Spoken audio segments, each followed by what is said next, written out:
Hey everybody, I'm Todd and this is Sweet Tea Guitars. Thank you so much for stopping by the channel and welcome to my life.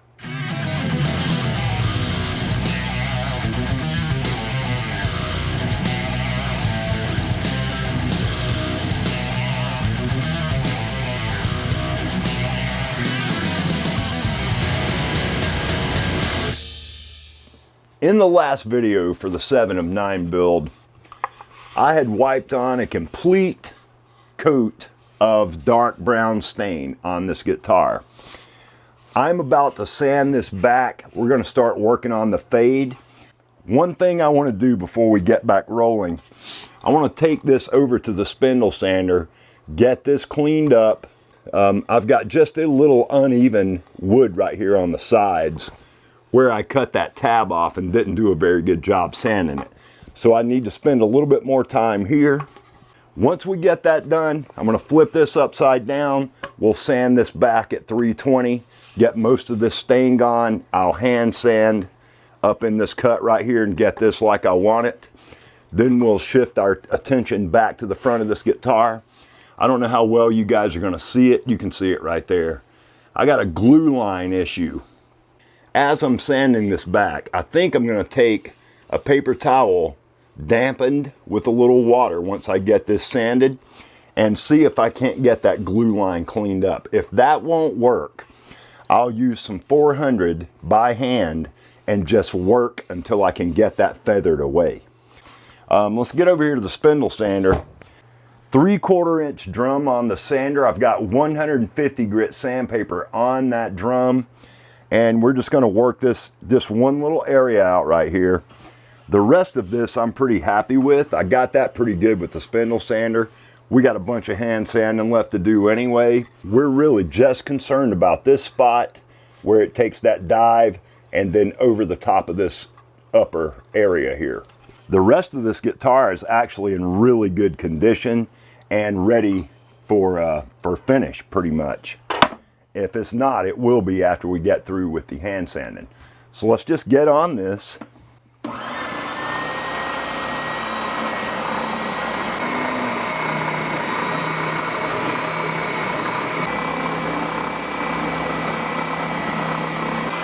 All right, we're way better. So I've got 320 grit on my sander. Let's get this back sanded.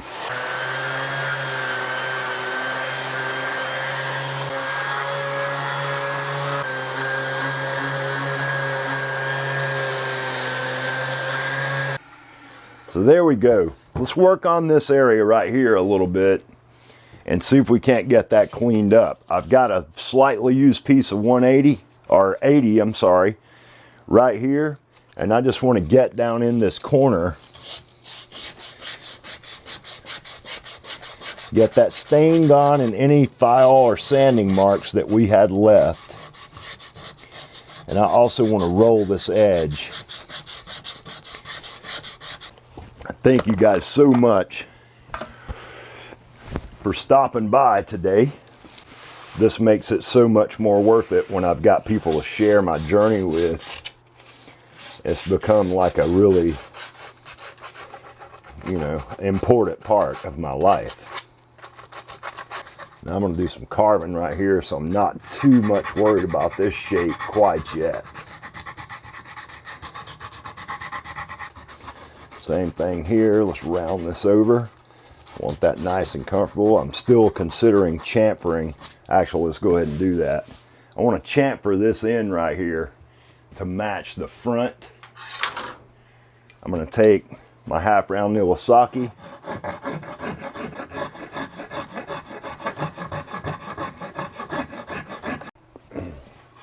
Kind of like that, just to roll that edge over, Get that nice and comfortable. Now on this back, I don't really want any tight, hard lines. I want everything to be smooth and flowing. So you guys can see what I got going on there. That's beautiful. Super, super comfortable. on this surface, and as we come out of this curve, I want to flow all three of those together so it's uniform, liquid, you know, smooth. Organic, I think that's the word I was looking for.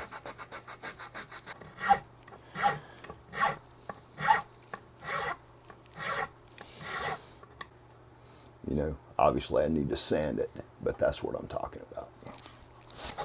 And taking the time to make sure that I'm actually getting this like what I see in my head. That to me is what really is important about a custom handmade guitar. That's what I mean.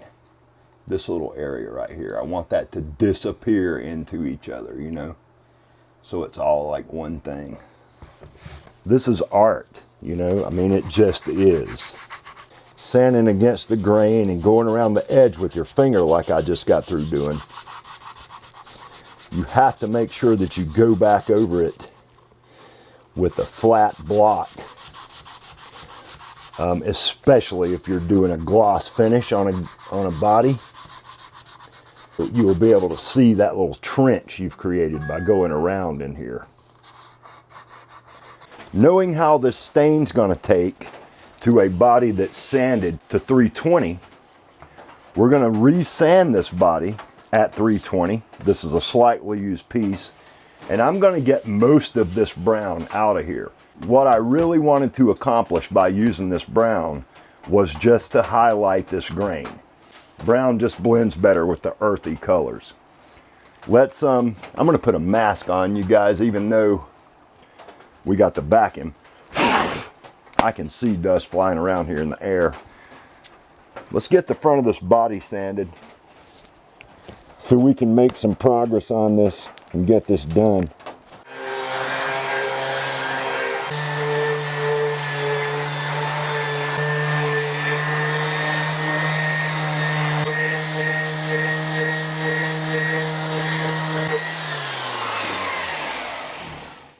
All right, look at that 3D, deep 3D effect we got going on.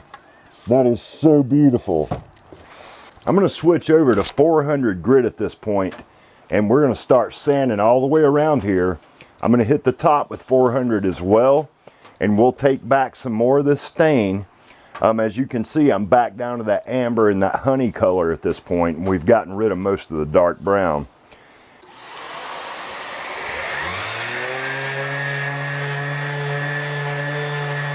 Try and feather this in. We're about to go to this body with a 260 grit super acrylic sanding film from Eagle Abrasives. We got a hard sanding interface pad on this semi-flexible block.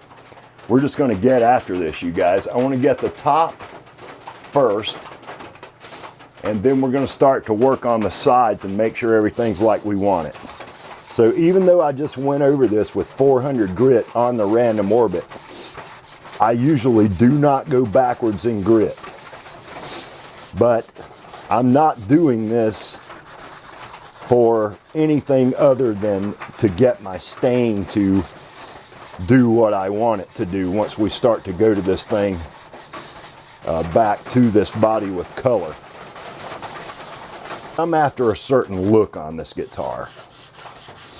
You know, and I think in order to get that look, it's going to take us some work. All right, you guys, got my gloves on. We're sanded up to 360 over the entire surface of this body, all around the sides. I spent the past couple of hours sanding on this thing. So I'm thinking about going dark brown, amber, and then yellow. So we're going to start by dyeing this upper part here yellow.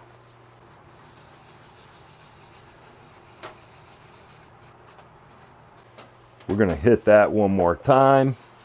I want this nice and punchy and vibrant.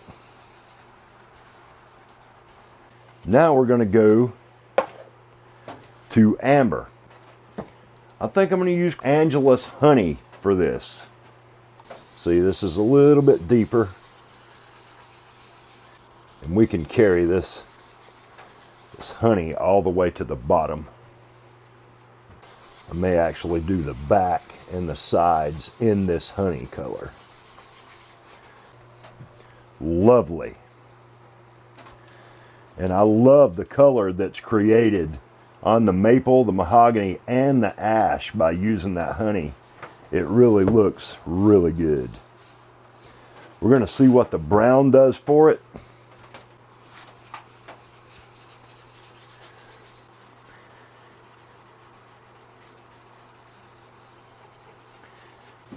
We're starting to create something really cool here, you guys, I think. I want to get rid of this hard line right here, but other than that, we're starting to get nice. And honestly, I think what I probably should do is tone this yellow down a little with this gold. All right, this is, I'm not sure what I'm going to call this yet, but that is cool as can be, in my opinion. I love this. I think that the coloration, everything about it is awesome. When we hit this with some oil, this is gonna look so, so cool. Tonight is October the 31st. It's Halloween, you guys. Happy Halloween, first of all. I've still got that glue line haunting me right there. And you guys can probably see it. Yeah, you can see it. That glue line is a pain in my ass. But I got a plan for that glue line. Just like Past Me just got through saying, I got a plan for this glue line. I released a video yesterday, Sunday, November the 6th, explaining to you guys what happened. I had that glue line where the top met the body would. I could not get rid of it. I lost 54 gigabytes of footage.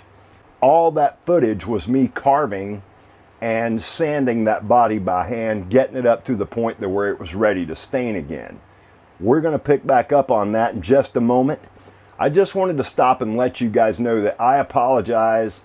The SD card was corrupt, so I immediately started trying to get over that.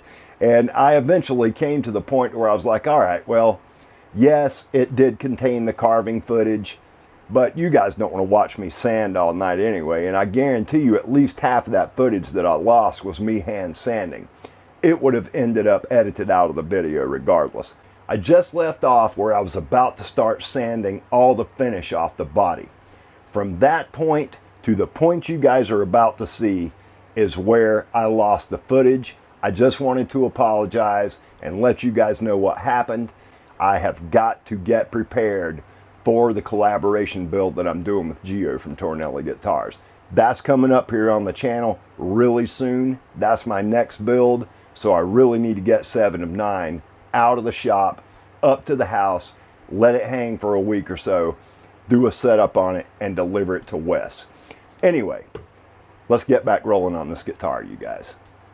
What I've done is, in order to handle that glue line, I reached out to Ben, asked him what to do about it. He recommended binding, which I thought about doing, but because it, you know, the top did not come all the way to the edge, binding would have needed to be something that I considered earlier, because I never intended for this top to come all the way to the edge. I was either going to bevel it or do what I've done now, which is carve it and match a radius at the butt end of this guitar, which I honestly love. I think that's turned out so killer. The top's pretty much sanded up to 400 grit. All the back sanded to 400. I need to clean up this cut edge right here a little, and I need to sand the sides. But before we do that, I want to drop this horn and make it a little bit shorter and not quite so big. I want to shrink that down just a hair, but I want to do that work from the outside so I do not mess with this. Any of this that I take away, I want to take it away above this cut right here. And this is just going to be a guideline for us anyway. I'm not necessarily going to follow that taper. That makes it all fat. I don't like that. Let's just hand draw it. I'm going to start with that. Let's take that over to the bandsaw and cut that off about 2 millimeters or so beyond that line. Once we go here, there'll be no going back. I've got to do something about this. The fact that it's got the forward slant now, I want the front of the body to have that as well. And that means some of the length has to come off of this thing. So I'm not necessarily that worried about changing the shape of this horn so much. I just want to shorten it down a little bit, and we'll mess around on the spindle sander and get this back in the shape we want.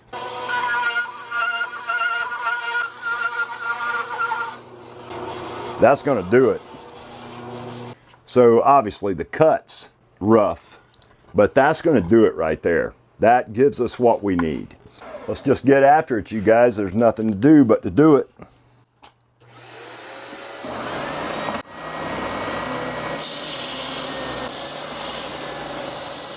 I like it. I think I need to bring this cut a little bit further so this is slightly thinner, but we need to do that with the drum because this is not allowing me to get the angle that I want to be able to achieve that shape.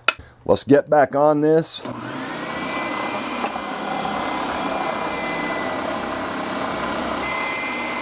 right, I think I like that. So it's a really subtle change, but it gave me that. You know, that's what I wanted. Once I complete the roundover process right up in here, which we'll do right now, I think we're going to be fine. And the back of the guitar has not changed that much. I'll, you know, fade that into the rest of this right here so it all becomes one thing again. But we got it.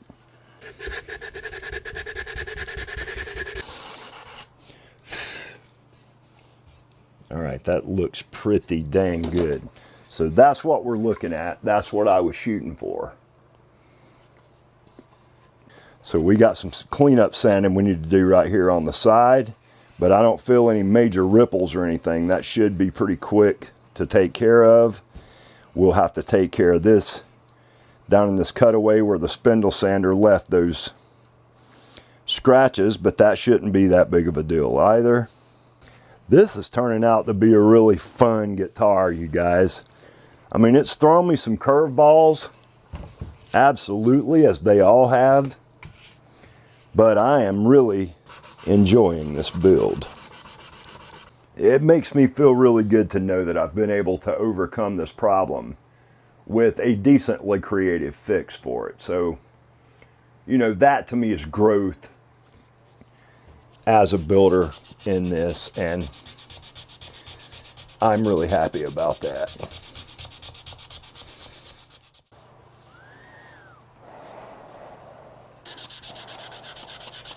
Now normally I would wipe over this whole top with the darkest color that I intend to use on this top, which in this case would be brown.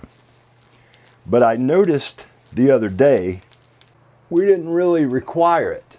I was getting plenty of quilt highlight just from using the gold. I think there's enough of the darker dye in the gold and the honey.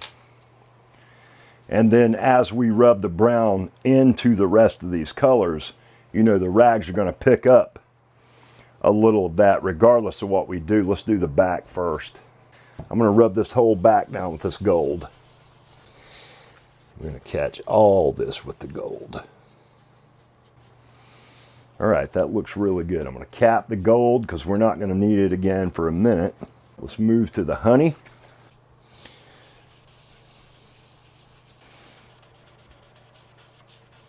Soft maple, so susceptible to color variation, as you can see in this. Crimson Stunning Stains brown.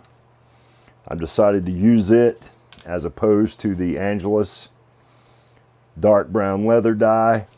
The crimson's it's a lighter shade of brown, and honestly this color brown is what I was after to begin with.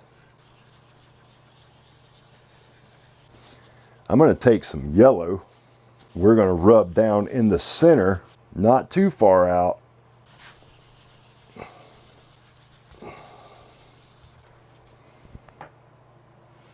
That's what we're looking like. Nice and awesome.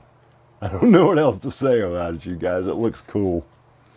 Now when we steel wool this, that will blend all that together and everything will look so fine.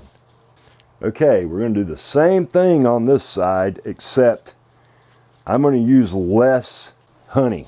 We're going to make this gold, brown, and possibly a little yellow. If I decide that I need to use a little honey, we will.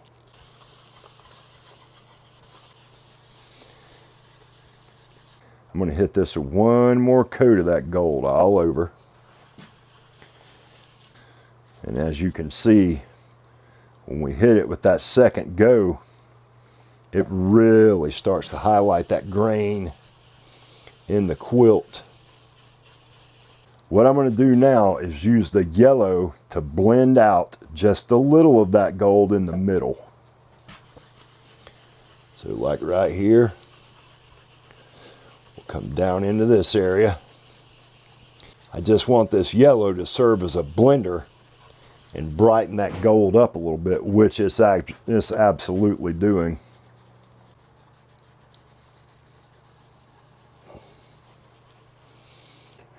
I think that is just cool. Wes, what do you think, brother?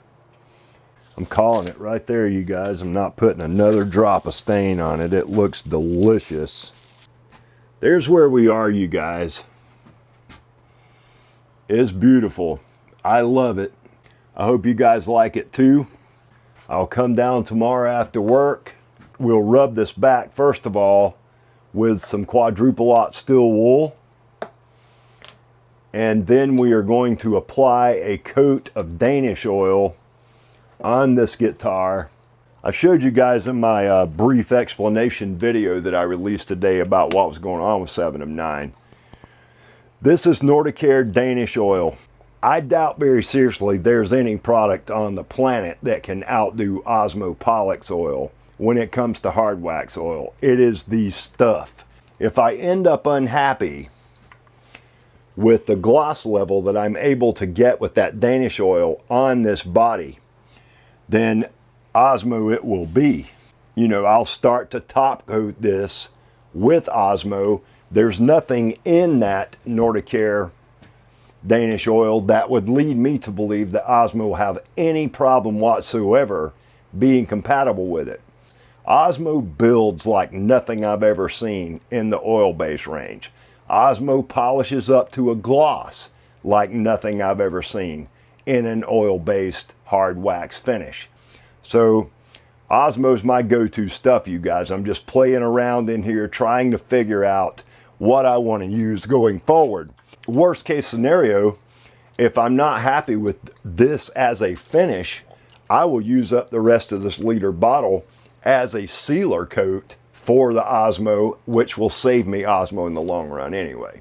I'll put 2 coats of Nordic Danish oil on this body before we make the decision on whether or not we're going to put a 3rd, a 4th, a 5th, and a 6th of that Danish oil, or whether we're going to switch over to Osmo at that point and just let the Danish oil be a sealer. We'll make that decision tomorrow night. One more look at this body. This thing is awesome. We're coming up on it, you guys. I've got the neck partially shaped already. I'm going to put that neck back in the neck hold down jig for Maximum Guitar Works. Put one final radius sanding on that fretboard. Before we go any further on the neck shape, we need to get our side dots drilled in. We'll get that fretboard polished up to 3000 grit after we're finished carving it, because I don't want to take any chance on getting any scratches or anything like that in it after we've got it polished. All right, you guys, we're back in the shop. Tonight is Tuesday, November the 8th, if I'm not mistaken. Here's where we are on the guitar, you guys. How beautiful is that? Man, I love this thing. I've decided to quit telling you guys how many more episodes I'm going to film for this build, or any other build for that matter. I'm just going to keep building and do my thing And when I get to a point in a video that I feel like I've got enough footage to make a complete informative video for you guys, I'll release it. We'll just keep building. I'll try to choose a decent stopping point. For instance, this guitar build. I think once we get this coat of oil on and you guys are able to see what this thing's going to look like with some oil on it, I think that's going to be a good stopping point considering how many issues I've had getting this guitar to this point. We'll make the next video basically getting this neck shaped to the level we want it at. I've still got some fretboard cleanup I need to do. This is going to be a beautiful neck. This is going to be a beautiful guitar. And we're getting down to it, you guys. Let's get this body rubbed back with this quadruple-aught steel wool, which I've got right here. And let's get some oil put on this thing. So I want to be really gentle with this. I don't want to overdo it. I just want to get rid of any little shiny spots that may be there. Let's get our sides rubbed down real good. Let's turn the guitar over and get the back. This back's really beautiful too.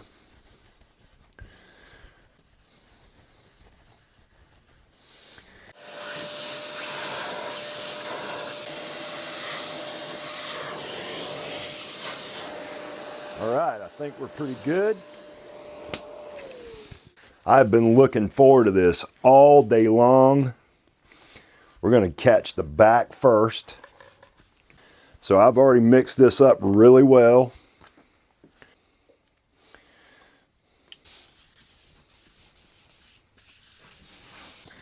Now we're going to continuously wipe this until it starts to puddle. And that is doing something just amazing to this thing. I'm going to go ahead and catch the sides while we're doing this too. Oh, that's turning that like golden brown. That's really lovely. All right, you guys, I'm going to let this sit here for 20 minutes or so. We'll come back. We'll buff this down. If I think it needs another drizzle of oil, we'll take care of that while the camera's off. And we'll come right back and we'll get to the front of this thing, you guys. All right, you guys, it's been about 20 minutes. We're just going to take this microfiber cloth right here and gently wipe this oil with the grain. I'm not going to start any kind of buffing or anything like that yet. I'm going to leave it just like it is. It's beautiful. I mean, you see that? That mahogany's got like a 3D thing going on. Absolutely killer. And watch what happens to this. This is going to be what I really want to see. Oh, look at that, you guys. You guys, I don't know how you feel about that, but I am like blown away. All right, you guys, you know the deal. About 15 minutes. I'm going to pick this thing up and show it to you guys. Look at that. Does that not look just wicked? All right, you guys, let's wipe this back. I noticed a couple of spots down here, down on this area, back behind my carve. So I've kind of wiped the oil back off of that, but we're going to continue on with this front. I'm going to let this dry overnight. I'll fix this right here. I'll put some tape around this edge because from my edge forward, we're fine. I just got a couple of little scratches that I noticed right up against where my carve's at. And they were really hard to see, but I can see them now and it won't be a problem to fix that. Other than those couple of little scratches I saw, which are right up against the carve, so they were almost impossible to see. But again, you guys, I am a picky sort when it comes to that kind of thing. I can't let those kind of things go. You know, it's too important to me. If we come down here Thursday morning before I go to work and check this thing and I'm not getting the gloss level that I like, or if I'm not getting the build that I like out of this oil. We'll switch over to the Osmopolix oil. We'll start to top coat it. 3 or 4 coats of Osmo will be glossy. All will be well. I'll fix the sanding issues on that body tomorrow evening. One area is like less than an 1/8 inch wide, and it's right up against where the top meets the body wood. What it actually looks like in this other area is just the way the grain of the wood accepted the stain, but I think I can hit that just right with some sandpaper and get that stain area fixed so it does not look like a mistake or like a flaw. All in all though, our top and our back are sorted. I've got a couple of places on the sides that I want to get, nothing major. We'll take some sandpaper, lightly hit that, get that sorted out. We're talking very, very minor things. If they were major, I would take some mineral spirits or some naphtha or something like that. I'd wipe all that finish off the body right now, let it hang up dry overnight. I'd sand it all off there and start all over again. So we're not at that point. It's just a couple of small little details that I want to get right. We're going to wrap this video up right here. I hope that's okay with you guys. I don't want to really make it any longer than it already is. I know some of this stuff in this video is repeat of what you guys have already seen me do, but I'm really trying to stay consistent in how my videos are done here on the channel. And I want to show certain things as many times as possible because I feel like those are issues that I've had learning to build a guitar, issues that I'm still having, as you guys can see. So far, I've been able to overcome the obstacles that I've been met with. But I think it's important that I show that process on the channel, especially for you guys who are trying to get into guitar building. If I can save even one of you guys from making the same mistakes that I have made by showing these things on video, then that's what I'm after. You know, I want you guys to learn from me. Even you guys who are better builders than I am. I still think we have things that we can learn from each other. Maybe I've got a little bit of a different perspective on how I look at things than you do. You guys who are better builders than me, I've learned from you for sure. And I am so appreciative of that. So it makes me really want to give back. You know, I feel like I owe that to the community. I feel like I owe it to myself. And that is just the way I feel, you guys. You know how I am. I want this to be a nurturing, shared exploration. I love that. That's one of the biggest things I love about this, being a part of this community, having a YouTube channel, building guitars, being involved with all the things that Crimson does. And I love that. You know, I like the feeling that I get. It's truly humbling. I'm a part of something that is so much bigger and so much greater than myself. And I love that so much. I am so happy that you guys have chosen to share in my journey. And that's what I love so much about this, you guys. You've heard me say it all before. But every once in a while, I feel like I need to reiterate that point because that is what it is for me. You know, this has become my life at this point. You guys have become my extended family. You know, I love you guys. I really do. I so enjoy all the comments that we make back and forth with each other. I talk to so many of you guys on Instagram, through text messages, some of you on the phone, via email. And that makes me feel so great to know that when I started this 2 years ago, I was just a dude in the upstate of South Carolina, much like I am now, just a dude in South Carolina who was trying to get into guitar building.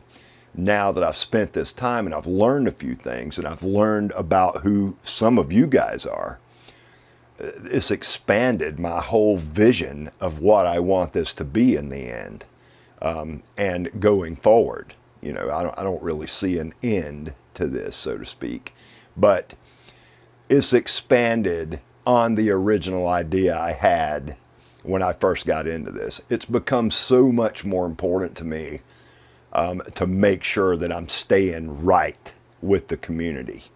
So I love it. I love you guys. Thank you so much for stopping by the channel. I really do appreciate it.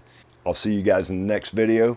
And as always, you guys, until then, peace and love.